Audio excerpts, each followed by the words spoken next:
ஓம் மகா கணபதியே நமக. குரு வாழ்க, குருவே சரணம். ஆன்மீக அன்பர்கள் அனைவருக்கும் இனிய வணக்கங்கள்.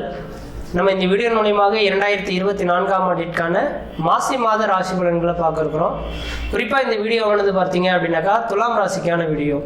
இந்த துலாம் ராசிக்காரர்களுக்கு மாசி மாத கிரகங்களை ஆராயும் போது இந்த மாசி மாதமானது பார்த்தீங்கன்னாக்கா ஆங்கிலத்துக்கு வருகின்ற பிப்ரவரி மாதம் 2024 பிப்ரவரி மாதம் 13ஆம் தேதியிலிருந்து 2024 மார்ச் மாதம் 13ஆம் தேதி இந்த இடைப்பட்ட காலகட்டங்கள் தான் மாசி மாதத்தின் கிரக நிலைகளின் அடைவுகள் அப்படின்றீங்க. இந்த மாசி மாதம் இந்த ஒரு மாதம் இந்த மார்ச் 12 பிப்ரவரி 13லேருந்து மார்ச் 13 தேதி காலகட்டத்தில் நடக்கக்கூடிய நிகழ்வுகளை தான் இந்த வீடியோவில் நம்ம சொல்ல இருக்கோம். இதில் முதலாவதாக பார்த்தீங்கன்னாக்கா உங்களோட ராசிநாதன். எப்பொழுதுமே உங்களோட ராசிநாதனை பொறுத்து தான் அந்த மாதம் எப்படி இருக்குது அப்படின்றத நம்ம கன்சிடர் பண்ண முடியும்.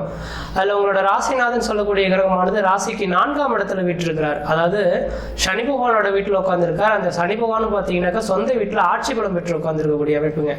அப்போ 4ஆம் இடத்துல சுக்கிரன் உட்காந்து இருந்தாலே இது மலாவிய யோகம் அப்படின்றீங்க. மலாவிய யோகம்னா என்ன அப்படின்னாக்கா பொன் பொருள் நகை ஆடம்பர சேர்க்கை, அழியா சொத்துகள், வீடுமனை வாசல் வாங்குவது, வீடுமனை வாசல் கட்டுவது, இந்த மாதிரியான சுப நிகழ்வுகள் செய்யக்கூடிய அமைப்புகள் ஏற்படுத்தி கொடுக்கின்றீங்க. பணகாசுகளுக்கு தடைபெற்ற நபர்கள் பணமானது பல வழியிலிருந்து உங்களோட வீட்டின் வாயிலுக்கு பாக்கெட்டை நிரப்பக்கூடிய அளவுகளுக்கு வலிமை பெறக்கூடிய மாதமா இந்த மாதம் இருந்துட்டு இருக்கின்றீங்க. அப்போ உங்களோட ராசிநாதனும் 9ஆம் அதிபதியும் சேர்ந்து உட்காந்துருக்கார். 7ஆம் அதிபதியோட தொடர்புறாருங்க. அப்போ சுக்கிரன் செவ்வாய் இந்த 2 கிரகங்கள் இந்த மாதத்தில் செயல்படுறத சேர்ந்து இருக்கிறத பார்க்க முடியுதுங்க. சுக்கிரன் உங்களோட ராசிநாதன் 4ஆம் இடத்துல சுகஸ்தானத்தில் உட்காந்துருக்கார். 7ஆம் அதிபதியும் குடும்பாதிபதியும் சொல்லக்கூடிய செவ்வாய் பகவான் உச்சபலம் பெற்று உட்காந்துருக்கார். இது மிகப்பெரிய ஒரு விசேஷமான ஒன்று. நான் ஒவ்வொரு மாத காலகட்டத்திலையும் நான் குறிப்பாக சொல்ல வருது என்னன்னாக்கா இந்த துலாம் ராசிக்காரர்களுக்கு உங்களோட ராசிக்கு 7ஆம் இடத்திலிருந்து இந்த குரு பகவான் வந்துட்டார். கண்டிப்பாக திருமணம் பண்ணாத நபர்கள் கண்டிப்பாக இந்த நேரத்தில் திருமணத்தை பண்ணிக்கோங்க அப்படின்ற சொல்லியிருந்தேன். இது காரணம் என்னன்னாக்கா இந்த காலகட்டத்தில் பல்வேறுபட்ட திருமணங்கள் நடைபெறதை பார்க்க முடியுதுங்க. அது திருமணம் முடிஞ்சு 2 மாதம் 3 மாதத்திலே பிரிவுகள் விவாகரத்தெல்லாம் பார்க்க முடியுது. இந்த விவாகரத்தில் நடைபெறாமல் இருக்கணும் அப்படின்னாக்கா இந்த நாளில் தான் பார்த்தீங்கன்னா ஜாதகங்கள் ஒவ்வொரு மனிதர்களுக்கும் ஜாதகங்கள் எழுதப்பட்டு விட்டு ஜாதகங்கள் பார்க்குறோம். அந்த நாட்கள்லாம் பார்த்தீங்கன்னா அரச குடும்பத்தை சார்ந்த நபர்களுக்கு மட்டுமே ஜாதகங்கள் எழுதப்பட்டதுங்க. தனி மனிதர்களுக்கு ஜாதகங்கள் எழுதப்படலை. அப்போ தனி மனிதன் பிறக்கும் போது பார்த்தீங்கன்னாக்கா அன்றைய நாள் என்ன நட்சத்திரமோ அந்த நட்சத்திரத்தை மட்டும் குறித்து வச்சுக்கோங்க, அவ்வளோதான். அப்போ அந்த நட்சத்திரத்துக்கு என்னைக்கு குரு பகவான் வருகிறாரோ அந்த நேரத்தில் தான் ஒரு சுபகாரியங்கள் நடந்தது. அப்போ அந்த சுபகாரியங்கள் அதே நட்சத்திரத்தில் வரும்போது 12 வருடத்துக்கு ஒரு முறை தான் அந்த விதிகள் வருங்க. அப்போ அந்த நேர காலகட்டம் தான் உங்களுக்கு திருமண ஏற்பாடுகள், குழந்தை பேர் சம்பந்தமான விஷயங்கள், வீடுமனை வாசல் வாங்குறது கட்டுறது, இது மாதிரி எந்த ஒரு சுபகாரியங்கள் செய்தாலும் அந்த நேரத்திலேயே அந்த 1 வருட காலத்தில் செய்து முடிச்சுக்குவாங்கன்றீங்க. அப்படி செய்யும் போது பார்த்தீங்கன்னாக்கா அவங்க பிரிவுகள் இல்லாத வாழ்க்கைகள், குழந்தை பேர் தடை இல்லாத அமைப்புகள், பொன் பொருள் நகை சேர்க்கைகளை எந்த விதத்தையும் குறைகள் இல்லாத ஒரு வாழ்க்கையை வாழ்ந்துட்டு இருந்தாங்கன்றீங்க. ஆனால் இந்த நேர காலத்தில் நம்ம ஜாதகம் பல்வேறுபட்ட ஜாதகத்தை எடுத்துட்டு கிளம்புறோம். ஆனால் நல்ல நேரம் இருக்கான்றது பார்த்துட்டு பண்ணும்போது என்னதான் இருந்தாலும் அந்த தோஷத்துக்கான வழிகளை நம்மளால குறைக்க முடியல. அப்போ இந்த தோஷத்தை குறைக்கிறதுக்கு ஜாதகம் தான் பரிகாரம். அப்ப இந்த தசாபத்திகளும் கொடுப்பினைகளும் இருக்கக்கூடிய 12 வருடத்துக்கு ஒரு முறை நடக்கக்கூடிய இந்த குரு பகவான் உங்களோட ராசிக்கு என்னைக்கு வராரோ அந்த நேர காலகட்டத்தில் எந்த காரியம் வேணாலும் நீங்க செய்து பாருங்க. திருமணம் சம்பந்தமான விஷயமா இருக்கட்டும், குழந்தை பேர் சம்பந்தமான விஷயங்களா இருக்கட்டும், வீடுமனை வாசல் கட்டக்கூடியது, வீடுமனை வாசல் வாங்கக்கூடியது, தொழில் தொடங்கக்கூடியது, இது எல்லா வித காரியங்களும் செய்தாலும் அந்த காரியங்கள் செய்தீங்கன்னாக்கா பல்லாண்டு காலம் சேவித்திருக்கக்கூடிய அமைப்புகள் உருவாகும். அந்த தொழில்னால தடைகளோ தாமதங்களோ ஏற்படாது. முக்கியமா திருமணம் சம்பந்தப்பட்ட விஷயத்துக்கு நான் குறிப்பாக சொல்ல விரும்புகிறேன். ஏன்னா இந்த நாட்கள் திருமணமானது இன்னைக்கு திருமணம் பண்றாங்க, நாளைக்கு டைவர்ஸ்ன்ற மாதிரி வருது. அப்ப இந்த மாதிரி துலாம் ராசிக்காரர்களுக்கு ராசிக்கு 7ஆம் இடத்தில் 12 வருடத்துக்கு ஒரு முறை வரக்கூடிய யோகமானது வர இருக்கு. அது வருகின்ற ஏப்ரல் 30ஆம் தேதி வரலாம் தான் இந்த யோகங்கள் இருக்குங்க.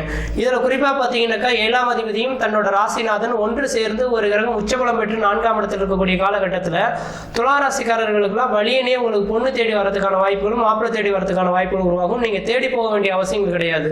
அப்ப இந்த நேரத்தில் ஏதாவது ஒரு நல்ல ஜாதகங்கள் வருது அப்படின்னாக்கா மேலோட்டமா நல்ல ஒரு ஜாதகத்தை பொருத்தங்கள் பார்த்துட்டு சரினாக்கா யோசிக்காம ஏப்ரல் மாதம் 30ஆம் தேதிக்குள்ளார நீங்க திருமணத்தை முடிச்சீங்கன்னாக்கா வாழ்க்கையில உங்களோட ஜாதகத்துல உண்மையான சொல்ல வரங்க, உங்களோட ஜாதகத்தில் தார தோஷம், மாங்கனி தோஷம், புத்திர தோஷம், எந்த வித தோஷம் வேணாலும் இருக்கட்டும், இந்த பையனுக்கும் இந்த பொண்ணுக்கு திருமணம் பண்ணா ஆயுள் கண்டம் கூட இருக்குதுன்னு மாதிரி சொல்லட்டுங்க. கண்டிப்பா தெளிவா சொல்ல வரங்க, எந்த வித தோஷங்கள் இருந்தாலும் இந்த துளாராசிக்காரர்களுக்கு இந்த நேரத்தில் திருமணம் நிச்சயிக்கப்பட்டால் உங்களோட பல்லாண்டு காலம் இந்த சேவித்து இந்த உலகத்தில் வாழக்கூடிய யோகங்கள் உருவாகும். கணவன் மனைவி உறவுகள் பிரிவுகள் இல்லாத அமைப்புகள் உருவாகும்.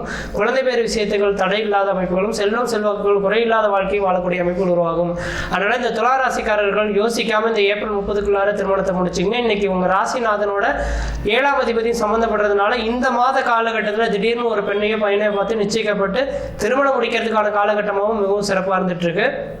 அதே போல 4ஆம் இடத்துல இந்த சுக்கிர பகவானும் செவ்வாயும் சேர்ந்து இருக்கனால வண்டி வாகனங்கள் ஏதாவது வாங்கணும், வீடு மனை வாசல் கட்டணும்னாக்கா இந்த மாத காலகட்டம் உன்னதமான ஒரு காலகட்டமாக இருக்கு. பழமையான வண்டி வாகனங்கள் வித்துட்டு புதுமையான வண்டி வாகனங்கள் வாங்குவதற்கும், அழியா சொத்துக்கள் வாங்குவதற்கும், வீடு மனை வாசல் கட்ட தொடங்குவதற்கும் உன்னதமான காலகட்டங்க. எப்பொழுதுமே வீடு மனை வாசல் கட்டணும்னாக்கா ஸ்திர மாதங்களில் மட்டும்தான் வீடு மனை வாசல் கட்ட தொடங்கணுங்க, வீடு மனை வாசல் வாங்கணும். ஸ்திர மாதங்கள் அப்படின்றது வைகாசி மாதம், ஆவணி மாதம், கார்த்திகை மாதம், மாசி மாதம். அப்போ இந்த மாதம் மாசி மாதமாக இருக்கனால இந்த மாத காலகட்டத்தில் ஒருவேளை நீங்கள் வீடு மனை வாசல் வாங்கணும், வீடு மனை வாசல் கட்டணும்னு நினைச்சீங்கன்னாக்கா இந்த மாதத்தில் வரக்கூடிய வாஸ்து நாள் என்று பூமி பூஜை போட்டு ஸ்டார்ட் பண்ணுங்க. அடுத்த ஒரு வருட காலத்துக்குள்ளார நீங்க வீடு மனை வாசல் கட்டி முடிக்கப்பட்டு அது கிரக புருஷம் செய்யக்கூடிய அமைப்புகள் உருவாகும். அப்போ இந்த மாதிரி யோகங்கள்லாம் நீங்க பயன்படுத்திங்கனாக்கா வாழ்க்கையில தடைகளே இல்லாத ஒரு அமைப்புகளை ஏற்படுத்தக்கூடிய அமைப்புகள் உருவாகுன்றீங்க. அதே போல 9ஆம் அதிபதியும் இந்த நேர காலங்களில் உங்க ராசிநாதனோட தொடர்பு பெறதுனால நீங்க எண்ணிய எண்ணங்களுக்கு தடைகள் இல்லாத நிவர்த்தி கொடுக்கறது அந்த கிரகமானது வலிமை பெற்று இருக்கிறத பார்க்க முடியுதுங்க. அதே போல பாத்தீங்கன்னாக்கா உங்க ராசிக்கு 5ஆம் இடத்துல சனியும் சூரியன் சேர்ந்து உட்கார்ந்திருக்கார். 5ஆம் அதிபதி 5ஆம் இடத்துல ஆட்சி பலம் பெறக்கூடிய காலகட்டத்தில் வெகு நாட்கள் குழந்தை பேர் இல்லாதவர்களுக்கு இந்த மாத காலகட்டத்தில் இந்த மாதம் மட்டும் சொல்ல வேண்டாங்க, வருகின்ற ஏப்ரல் மாதம் 30ஆம் தேதிக்குள்ளார உங்களுக்கு குழந்தை பேருக்கு கருத்தரிக்கிறதுக்கான வாய்ப்புகளும் மிகவும் பிரகாசமா இருந்துட்டு இருக்கின்றீங்க. அதே போல 6ஆம் இடத்துல ராகு பகவான் உட்கார்ந்திருக்கார். 6ஆம் இடமானது ருணம், ரோகம், சத்துரு, எதிரி, பகை, கடன் சொன்னாலும் கூட 6ஆம் இடமானது உத்தியோகஸ்தானத்தை குறிக்கக்கூடிய இடங்க. துலாம் ராசிக்காரர்களுக்கு யாராவது அரசு உத்தியோகத்துக்காக காத்துட்டு இருக்கேன் சார், எனக்கு வேலை வாய்ப்பு கிடைக்குமா அப்படின்னு எதிர்பார்க்குறீங்கனாக்கா கண்டிப்பா இந்த நேரத்தில் எக்ஸாம் எழுதுனா கண்டிப்பா அதில் ப்ரிப்பேர் ஆகி வெற்றி பெறதுக்கான வாய்ப்புகள் உண்டு. அதனால வருகின்ற ஏப்ரல் 30ஆம் தேதிக்குள்ளார படிக்கக்கூடிய மாணவர்கள் நல்லா படிக்கிறது உங்களோட அறிவின் திறமை. எத்தனை பேர் ஒரு தொழில் செய்துட்டு இருக்கோம் சார், எனக்கு போட்டி பொறாமைகள் அதிகமாக இருந்துட்டு இருக்கு அப்படின்னு கேட்கக்கூடிய நபர்களுக்கு தெளிவாக சொல்ல வரங்க. போட்டி பொறாமைகள் நீங்கி பிரச்சனைக்குரிய நபர்கள்லாம் உங்களை விட்டு விலகி ஓடக்கூடிய காலகட்டம் உருவாகும். எதிரிகள் எத்தனை பேர் இருந்தாலும் உங்களை விட்டு விலகி ஓடிடுவாங்க. அதே போல 12ஆம் இடத்துல கேது பகவான் இருக்கனால இந்த நேர காலகட்டத்தில் வாய்ப்புகள் கிடைச்சுன்னா தீர்த்த யாத்திரைகளை போய் ஒரு தடவை மூழ்கி குளிச்சுட்டு வந்தீங்க அப்படின்னாக்கா முன்ஜென்ம கர்மாவின் பலன்கள்லாம் நீக்கிட்டு வர்றதுக்கான ஒரு அமைப்புகள் உருவாகும் இருக்குதுங்க. இது வருகின்ற 2025 ஏப்ரல் மாத காலகட்டம் வரைக்கும் இந்த யோகம் இருக்கு. 2025 ஏப்ரல் மாதத்துக்குள்ளார எப்பயோ ஒரு தடவை கடலில் போய் குளிச்சுட்டு முன்ஜென்ம கர்மாவை நீக்கிட்டு வருது ஒரு உங்களுக்கு அறிவின் திறமையை ஏற்படுத்தி தரும் இருக்குதுங்க. அதே போல இந்த குரு பகவான் பார்வை பரிபூர்ணமா உங்க ராசிக்கு படம் இருக்கனால சாப்பாடு விஷயத்துல கொஞ்சம் கவனமா இருங்க. என்ன காரணம்னாக்கா குரு பகவான் எந்த இடத்தை பார்க்கிறாரோ அந்த இடமானது மிகப்பெரிய வலிமை பெற்ற ஒரு அமைப்புகள் ஏற்படுத்தி தரும் இருக்குதுங்க. அப்போ வலிமை பெற்றனா குரு பகவான் இருக்கிறதுலே உருவத்துல பெரிய கிரகம் இருக்குதுங்க. அப்போ உங்களோட உடல் கட்டுப்பாடு, இந்த உணவு கட்டுப்பாடு இல்லாமல் இருந்தால் உடல் கொஞ்சம் பருமன் அதிகரிக்கிறதுக்கான வாய்ப்புகளும் இருந்துட்டு இருக்கு. முகத்தில் ஆனால் பார்த்தீங்கன்னா ஒரு பொடிவு தேஜஸ் உருவாகிறதுக்கான வாய்ப்புகள் உருவாகும். நோய் நொடியால் பாதிக்கப்பட்ட நபர்கள் கூட இந்த நேர காலங்களில் முகத்தில் ஒரு மிகப்பெரிய ஒரு தெளிவுகள் ஏற்படக்கூடிய அமைப்புகள் ஏற்படுத்தி தருவீங்க. அதே போல லாபஸ்தானத்தை இந்த குரு பகவான் பார்க்கறதுனால லாபங்களுக்கு எந்த விதத்தையும் குறைகள் ஏற்படாது.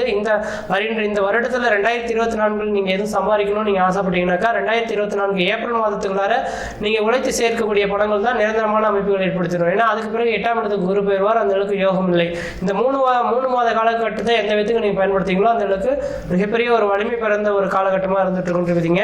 அடுத்தது பார்த்தீங்கன்னாக்கா இந்த குரு பகவானின் பார்வை முயற்சி சாணத்துக்கு படம் இருக்கனால 3ஆம் இடம் முயற்சி சாரம். உங்களோட இளைய சகோதரத்தை முன்னிறுத்து எந்த காரியம் வேணாலும் செய்து பாருங்க, அந்த காரியம் வெற்றி ஏற்படக்கூடிய காலகட்டங்களாக உருவாகும். முயற்சிகளுக்கு தடைகள் இல்லாத ஒரு அமைப்புகள் ஏற்படுத்தி தருவீங்க. அதனால இந்த மாத காலகட்டமானது எனக்கு தெரிஞ்சளவு ஓரளவுக்கு வளர்ச்சி நேர்ந்த காலகட்டமா இருக்கு. எந்த முயற்சிகள் எடுத்தாலும் அது தடைகள் ஏற்படுறதுக்கான வாய்ப்புகள் கிடையாது. குடும்பத்தில் ஒரு சுபகாரியங்கள் செய்வதற்கும், சுப நிகழ்ச்சிகள் செய்வதற்கும், வீடு மனை வாசல் வாங்குவதற்கும், வீடு மனை வாசல் கட்டுவதற்கும், குடிபெயர்த்துக்கும், குலதெய்வத்துக்கு செய்ய வேண்டிய சடங்கு செய்யறதுக்கும் ஒரு உன்னதமான காலகட்டமா இருக்கு. எனக்கு தெரிஞ்சாலும் உங்களோட சுய ஜாதகத்தை ஒரு தடவை தெளிவாக எடுத்து செக் பண்ணி பார்த்துங்க. ஏதாவது சுப நிகழ்வு செய்யணும்னாக்கா பக்கத்தில் இருக்கக்கூடிய ஜோதிடர்கள் அடங்கி தெளிவான விளக்கங்களை கேட்டு தெரிஞ்சுக்கிட்டீங்கன்னாக்கா இந்த மாத காலங்களில் செய்யக்கூடிய காரியங்கள் ஒரு மிகப்பெரிய ஒரு வளர்ச்சிக்கு தருவீங்க. மற்ற விதத்தில் இந்த தோஷங்கள் பாதிப்பு கிடையாது. சிறப்பாகவே இருப்பீங்க, ஆயுள் தீர்க்கமாக இருப்பீங்க. நன்றி, வணக்கம்.